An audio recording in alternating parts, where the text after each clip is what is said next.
After some trial and error, I finally figured out a simple way to add angle adjustment to my footwork trainer. The wooden blocks under the legs worked well, but I'll show you what I came up with next.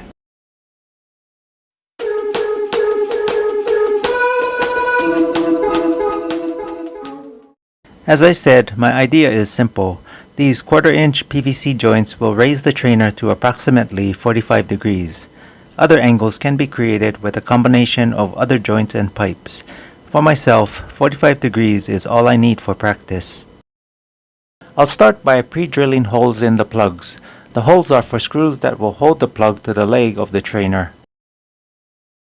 To make it easier to align the plug for drilling and screws, I'll crazy glue the plug to the correct position on the leg.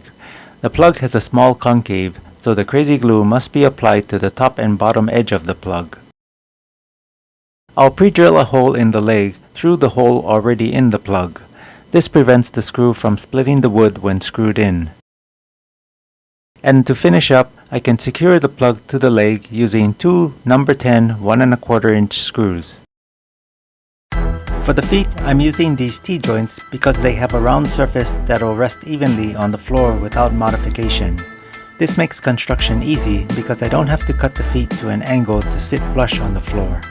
Also, the angle will be fixed at 45 degrees, but I'm okay with that. For more angle options, I could cut different lengths of PVC pipe in place of the T-joint. I'd have to cap the end of the pipe though to provide the necessary strength for the edge of the pipe that will rest on the floor. I really enjoy using this climbing trainer.